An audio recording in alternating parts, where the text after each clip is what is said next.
Oui, madame. Moi, je me demande pourquoi certaines femmes ne quittent pas les mariages toxiques. Pourtant, ça devient alarmant et que même ça touche à leur santé mentale. Est-ce qu'on peut servir Dieu de ces conditions? Et qu'est-ce que toi, tu peux dire par rapport à ces genres de femmes? Alors, il y a plusieurs facteurs qui rentrent en jeu.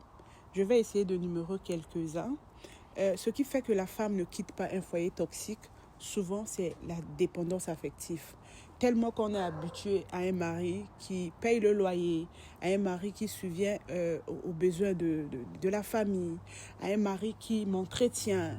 Et j'ai juste tout simplement peur d'aller vers l'inconnu. Ou encore même aux yeux des amis, aux yeux de ma famille, qu'est-ce qu'ils diront de moi? Moi qui ai été mariée, une autre fois j'avais l'anneau, qu'est-ce que les gens diront quand je sortirai de ce mariage?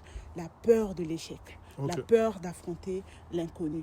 Donc, et puis, souvent, on a du mal à le manque d'autonomisation.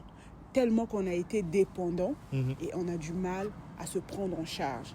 Et ils disent souvent que si je pars, qu'adviendraient mes enfants? Mes enfants sont là. Peut-être si je pars, celle qui me remplacera ne saura pas mieux entretenir mes enfants. Donc, comme je disais, il y a plusieurs facteurs qui rentrent en jeu. Et voilà. Ouais, je pense que tu as tout à fait raison. Surtout le complexe, surtout le fait qu'il y a le manque aussi. Et il y a d'autres hommes même qui te garantissent. Il y a des hommes qui te disent, si je te laisse, tu iras où? Si je te laisse, tu vas repartir chez ton père, là-bas, là où il y avait la maison en hangar. Donc, tout ça, ça rentre dans la personne et ça crée la dépendance, comme tu dis. Mais Dieu ne nous a pas appelés à vivre comme ça. Dieu nous a appelés à vivre en paix. Avec ces cœurs remplis de blessures, comment est-ce que tu peux donner l'adoration à Dieu? Et je pense qu'il faut faire un bon choix. Il faut suivre le chemin de l'excellence qui est le chemin de la paix. Si cet homme ne t'aime plus, si cet homme commence à montrer des actes terribles face à toi, en tout cas, cherche la paix, libère cette personne-là et vis ta paix. Vis ta vie avec Christ. Ce qui dépasse tout, c'est la prière. Il faut beaucoup prier parce qu'il y a aussi des couples que nous rentrons, ce n'était pas la volonté de Dieu. Il y a des personnes que nous avons fait rentrer dans nos vies. Dieu n'était pas dans ça, c'était nos propres choix. On l'avait choisi par rapport au nom, on l'a choisi par rapport à la situation sociale et ça devient toxique à la fin. Mais là, il faut se repentir.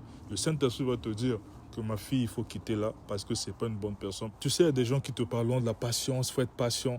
Mais tu avais dit dernièrement que c'est Dieu qui est le maître du temps, n'est-ce pas? On ne sait pas si réellement aussi jusqu'à la fin, cette personne va changer. Alors, comment est-ce qu'on peut se rassurer que la personne va changer? On ne sait pas.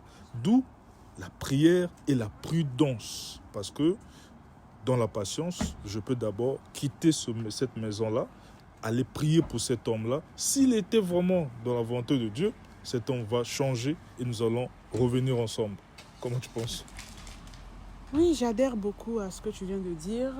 Et patienter, c'est bien.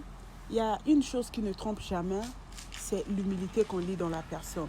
Souvent, la personne qui reconnaît son erreur, c'est cette personne-là, je te conseillerais de persévérer. Oui, souvent tu peux gagner ce genre de personne, car n'oublions pas aussi, l'apôtre Paul nous dit que tu peux lui gagner sans parole de par ta façon de te comporter.